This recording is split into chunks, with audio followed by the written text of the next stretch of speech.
YTN 라디오 생생경제 동창토론 자유기업원 최승용 원장 그리고 고려대 김성희 교수 동창과 함께합니다. 두 분 친구시죠? 네. 네. 저희가 굉장히 애정하는 코너예요. 두 분과 함께 어떻게 같은 주제로 같은 시대에 공부하시고 같은 시대를 사시는 분들이 저렇게 다를 수 있을까? 근데 생각이 다른 사람이 친구가 되는 건 너무 자연스러운 일 아닐까요? 그럼요. 그런 게 좋은 사회죠. 네. 네. 생각이 다른 사람과 같이 사는 건 사실 좀 힘들거든요. 그래요? 부부지간에도 생각이 다를 그래요? 수도 있어요. 아, 그렇군요. 저는 다르면 맨날 싸울 것 같은데 안 그래요? 뭐 다르지가 않아서 그런데 그 비슷하세요? 다 그런 판단은 사회적 판단은 그렇고요. 다른 거는 좀 다르겠죠. 네. 어쨌건 두 분은 싸우시지 않으니까요. 저희가 건강한 토론으로 이 시간을 함께하고 있습니다. 자, 2부에서는 우리 이야기를 좀 해볼게요. 일단 코로나19로 두 분의 일터에서도 많은 환경이 바뀌었을 것 같아요. 원장님 어떠세요? 네, 그렇습니다. 실질적으로 그 코로나 위기감이 이제 높아질 때는 그 비대면 그 일하는 방식도 좀 바꾸고 있고요. 또 행사 관련해서도 행사도 뭐 온라인상으로만 행사를 한다든가 하는 방식으로 좀 바꾸고 있습니다. 교수님은 뭐 당연히 예. 계속 온라인 강의 하다가 5월 둘째 주부터 오프라인 강의도 그래요. 가능한데 이제 완전히 따로 떨어져서 앉을 수 있는 사회적 거리두기가 가능한 그런 과목과 인원수로 조정해서 해야 되다 보니까 온오프라인을 병행해서 하고 있고요. 그래서 한 학기 강의가 이제 거의 끝나가는 시점인데 반 정도 한 것 같아서 어떻게 대책을 세워야 되나 고민하고 있고요. 또 대학의 그 학생들이 어우러지면서 지내는 그 낭만과 활기 이런 게 없는 게 안타깝죠. 맞아요. 이번 신입생들이 저는 너무 불쌍하더라고요. 네. 그 대학교 1학년 때만 누릴 수 있는 그 자유와 방탕한 생활을 할 수 없는 게 참 선배로서 안타까웠는데 두 분의 환경도 이런데 사실은 많은 기업들의 노동 환경이 바뀌었어요. 재택근무라는 게 이제 자연스럽게 다가오게 됐고 아마 이번 기회를 통해서 많아질 것 같은데 기업 입장에서는 이게 좋은 걸까요? 아니면 안 좋은 걸까요? 저는 그냥 변화하는 환경이라고 생각합니다. 그냥 좋고 나쁨의 문제가 아니라 받아들여야 되는 문제다. 네, 그렇습니다. 그래서 변화된 환경에 적응하는 것이 원래 기업이거든요. 네. 그래서 기업이라고 한다면 당연히 이번 변화의 요구에 응해야 된다고 생각합니다. 그래서 일하는 방식 또는 뭐 결정, 특히 이제 의사결정이 가장 중요한데요. 의사결정을 그 비대면으로도 효율적으로 할 수 있는 방식, 이 부분에 대해서 좀 더 우리가 새로운 방식을 만들어 나가야겠죠. 맞아요. 근데 이게 대기업이나 사무직은 가능하단 말이에요. 그런데 정말 몸으로 일하시는 육체 노동자들이나 특히 특수고용직들 같은 경우에는 아프니까 집에서 근무해. 이게 안 되잖아요, 교수님. 네, 대인 서비스를 하는 곳은 대면을 해야지만 서비스가 이루어지는 그런 공간에 있는 서비스 노동자나 또는 뭐 그다음에 재택근무 뭐 이런 게 불가능한 영역에 있는 분들 이런 분들이 이제 타격이 크죠. 노동시간 자체가 거의 사라지다시피 하는 경우 일거리 자체가 없어지는 그런 상황에 직면하신 분들도 존재해서 이런 풍경조차도 이제 좀 차이가 난다 이렇게 볼 수는 있는데요. 재택근무 하시는 분들도 약간 좀 더 그 안정성이 보장이 되는지에 대한 의구심을 아직도 가지고 있으니까 재택근무 뭐 또 언제 일이 있을 때 조금 시간을 조절하는 그런 일들이 조금 더 원활하게 이루어질 수 있는 방식으로 그리고 그로 인한 피해가 없는 것도 또 필요한 사안이기도 합니다. 그러면 지금 아까 말씀하신 우리 특수고용직들 대면하는 분들이 어려움을 겪는 건 당연한 거고 노동의 본질이 바뀌진 않으니까 이분들이 일하는 종류가 그러니까요. 정책적으로 뭔가 필요하지 않겠습니까? 그래서 이재명 지사는 취약노동자 코로나 검사로 일 못하면 23만 원 지급하겠다 이러기도 했어요. 이런 노력은 어떻게 평가하세요? 예, 코로나 검사로 인해서 소득이 일시 상실되는 분들에 대한 보장 체계가 우리나라에는 없습니다. 상병 보상 체제인데요. 외국 서구의 국가들은 대부분 가지고 있는데 우리는 그게 없어서 네. 사실은 그 확진자가 되면 사실 굉장히 갑자기 생명의 위협의 문제만이 아니라 생계의 위협까지 동시에 닥쳐서 어떻게 감당해야 되는지 그러다 보니까 위축되는 경우가 굉장히 많이 있다는 점에서 필요하고요. 다음에 이제 특수고용이나 프리랜서나 이런 분들은 소득이 급격히 상실하니까 그런데 고용보험의 틀 안에도 들어있지 않고 그래서 전국민 고용보험제라는 얘기가 나왔죠. 그런데 그거는 시행되려면 한참이고 그 혜택을 보려면 또 시행되고 나서도 6개월은 최소 지나야지 됩니다. 네. 6개월보다 더 지나야 되는데요. 그러다 보니까 긴급지원제도에 의존하는데 긴급지원제도의 폭이 아직도 그렇게 높은 편은 아닙니다. 처음에 한 10몇만 명 하다가 100만 명 수준으로 넓히긴 했는데 그 정도도 사실은 이런 위험에 처한 사람들을 그러니까 안전망의 기능을 하기엔 매우 턱없이 부족하다. 네. 제도로도 아직 구축돼 있지 않다. 이런 점에 대해서 좀 서둘러야 되는 측면이 있죠. 네, 김세희 교수께서는 당연한 일이고 오히려 폭을 넓혀야 된다 말씀하셨어요. 우리 최승우 원장님 어떻게 생각하세요? 이게 결국은 지자체도 부담이 되지만 기업 입장에서도 당연히 기업의 부담으로 이어지는 거긴 하거든요. 네, 그렇습니다. 우리가 정치적으로 해결해야 될 문제는 정치인이 당연히 풀어야 되는데, 이것을 산업이나 기업이라는 관점, 그리고 우리 생태계거든요. 그게 일종의. 그 생태계 내에서 그러한, 변화를 수용할 수 있도록 제도를 유연하게 만들어주는 부분도 또 필요합니다. 그래서 다양한 해결책이 필요한데요. 정부가 지금 계속해서 재난지원금으로 모든 문제가 해결될 것처럼 자꾸 얘기하는 것은 사실은 과도하다라고 볼 수가 있어요. 왜냐하면 그거는 정부에 의존하는 방식으로 모든 문제를 풀게 유도하는 것이거든요. 그런데 그것은 실질적으로 그것을 수령한 사람들의 돈은 사실 금액이 작다죠. 네. 그리고 생계에 그렇게 결정적으로 영향을 줄 만큼이 되질 않아요. 그래서 그러한 방식으로 모든 문제 해결할 수 없다. 더군다나 그 돈을 계속 유지하려면 세금이 필요한데 그것도 또 세금에 대한 대책도 증세 논의도 없단 말이죠. 네. 그렇게 된다면 정치인들로서는 선심성 행정에 불과할 수가 있는 것이죠. 그래서 저는 이 문제의 다양한 해법을 정치인들은 내놔야 된다고 봅니다. 그러면 지금은 지자체 정치권의 과제를 말씀하셨으니까 또 기업에서는 네. 지금 말씀하신 대로 재택근무가 될 수 없는 그런 노동자들한테는 어떻게 해야 된다고 생각하세요? 우리가 이제 여러 가지 경우가 있는데요. 예를 들어 서비스 업종 같은 경우가 특히 이번에 타격을 많이 받는데. 콜센터 분들. 네. 특히 이제 서비스업의 특징이 뭐냐면 그 시간에 생산하고 그 시간에 소비한다라는 게 특징이에요. 그래서 그 시간에 수요가 없으면 전원 해고가 되는 것이죠. 그래서 일반 제조 물품 같은 경우는 이제 물류로 재고를 쌓아놓고 소비를 할 수도 있고 다양한 방식으로 이제 이동을 통해서 소비할 수도 있는데 이 서비스업의 특징상 그런 현상이 발생하는 것이죠. 그래서 이 서비스업의 특징을 고려했을 때 이러한 코로나 사태가 앞으로도 상시적으로 계속 발생할 수 있지 않겠습니까? 네. 그렇다면 그 분야의 그러한 산업 차원의 리스크 이 부분을 어떻게 그러면 그 산업에서 흡수할 수 있느냐. 그러면 이제 그것을 대부분 보험이라든가 또는 자본을 투입해서 자본이 그걸 흡수하게 한다든가 하는 다양한 방식의 논의가 가능합니다. 이것은 단순히 그냥 정치적으로 누구의 복지로 또는 지원으로 해결하겠다라는 것이 아니고요. 네. 이러한 것을 시스템으로 극복할 수 있는 과정, 이러한 그 제도적 유연성 그리고 그런 업종이 또 만들어질 수 있고 생태계가 그렇게 진화할 수 있도록 해주는 방식 이러한 다양한 것들이 사실은 논의될 필요가 있는 것이죠. 그 진화된 방식이라고 얘기하셨는데 그 정세균 총리가 이번에 코로나19로 인해서 신산업의 지평이 한층 넓어질 것이다. 그러니까 각 부처에서 규제를 적극 혁파하라라는 주문을 했거든요. 굉장히 긍정적으로 평가하시겠어요? 네, 그럼요. 정부가 적극적으로 이제 규제 개혁에 대해서 논의를 하기 시작을 했어요. 상당히 긍정적입니다. 이번에 대책도 나온 것을 보면은 수도권 규제도 전향적으로 풀겠다라는 아주 상당히 그 강도 높은 규제 완화 대책을 내놨는데요.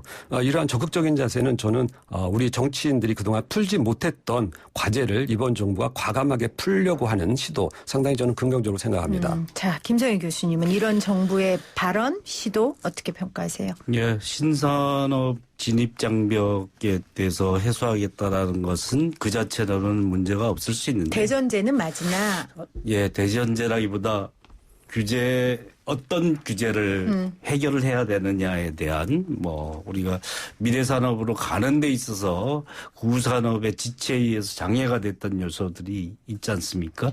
그런 요소들에 대해서 전향적으로 검토하는 건 필요한데 네. 뭐 이제까지 필요한 규제라고 그린 뉴딜을 해야 된다 그러면서 수도권 규제를 원한다 이러면 앞뒤가 안 맞는 얘기가 되는 거잖아요. 미래형 산업으로 그리고 새로운 사회로 가야 된다라는 전망에 걸맞는 그런 규제 완화의 방향이어야지 경제 활성화를 위해서 무조건 모든 것을 푼다라는 과거의 방식으로 했다가는 코로나 사태를 유발했던 그런 문제 요인들을 더 확대시킬 가능성이 있다라는 점에 대해서 어떤 규제를 네. 어떻게 해결하느냐에 대한 방법이 그 대상이 중요한 것이다. 미래지향적 방향으로 코로나 이전과 다른 방식으로 좀 더 평등하고 좀 더 생태적인 방식으로 나가는 그런 전망을 제시해 줄 수 있어야 된다고 봅니다. 네.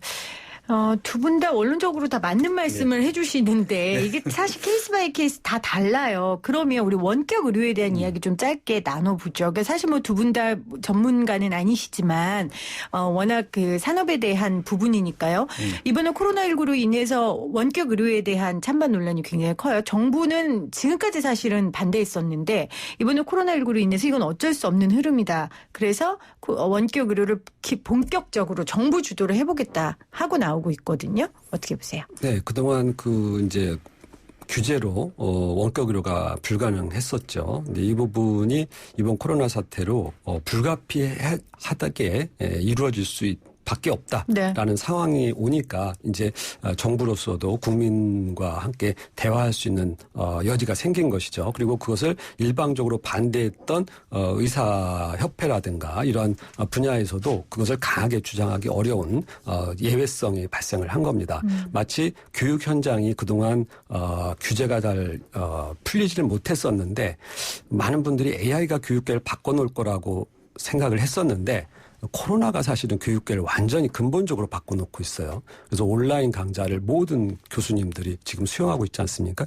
이러한 방식으로 변화하는 불가피성이 나타난 것이죠. 그래서 이 원격 의료도 그 장점이 굉장히 많음에도 불구하고 과거의 방식에 안주해온 그러한 것을로서 탈피하지 못했던 한계가 분명히 이제 이번에 드러난 것이기 때문에 네. 저는 원격 의료 당연히 정치권에서도 그 강도 높게 이 부분을 좀 허용할 수 있는 그러한 그 전향적 조치가 있으면 좋겠다는 생각입니다.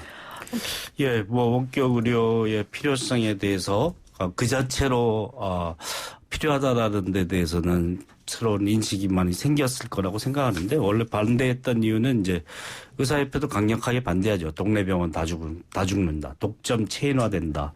그래서 의사가 직접 환자를 대면하면서 만나면서 하는 그 동네 병원의 공간이 줄어들 것이고 네. 더 독점화될 것이다라는 측면이고요. 보건의료의 그 노동조합이나 이쪽에 종사자들의 또 다른 의사 아닌 종사자들의 생각은 이게 민간 독점화를 가속화시켜서 이번 코로나 사태에서 확인된 건 이게 공공조의 성격을 굉장히 많이 가진다. 의료라는 게 그 체계가 굳건해야지만 영리 중심의 운영 체계로는 이게 감당이 안 될 수 있고 왜곡될 수 있다는 문제점이죠. 그래서 원격 의료가 오히려 그런 걸 촉발하지 않을까 하는 염려를 가지고 있습니다. 그래서 네. 그 자체를 허용하는 게 문제가 아니라 그것이 초래할 그 다음의 결과에 대해서까지 고민하지 않을 수 없다라고 봅니다.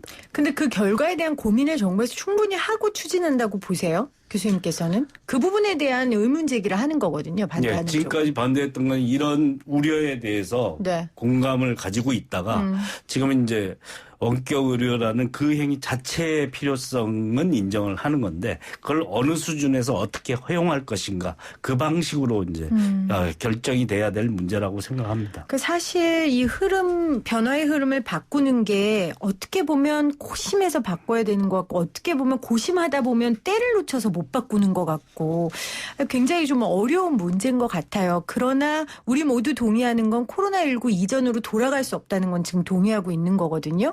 그래서 이 4차 산업혁명 시대에 코로나19 시대에 노동환경에 우리가 가지고 있는 숙제가 굉장히 많습니다. 우리 김소연 교수님 숙제 한 가지 꼽아주신다면요. 꼭 우리가 성공적으로 해야 하는 숙제가 있다면요.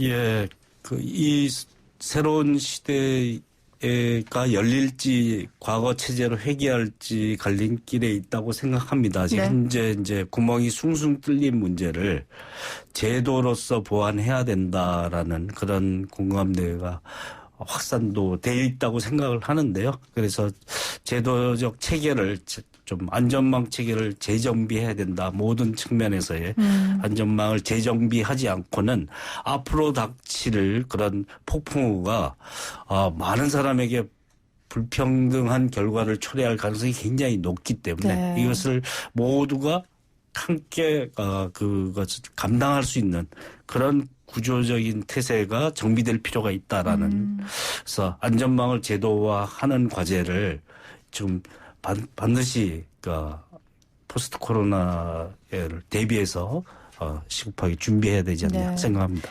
그 총균쇠를 쓴 제러드 다이아몬드 교수가 그런 얘기를 했다 그래요. 코로나19 바이러스가 국가 간 패권 경쟁은 무의미하게 만들었고 협력이 결국 절대적으로 필요하다는 걸 인식하게 해줬다. 그리고 불평등 완화를 위한 사회 안전망 정책을 더 늘려야 한다라고 주문했다. 이 세계적인 석학이 이야기했는데 우리 그 교수님께서도 동일한 얘기를 해주셨어요. 생생경제에서는 교수님이 다이아몬드 교수님보다 더 석학이세요.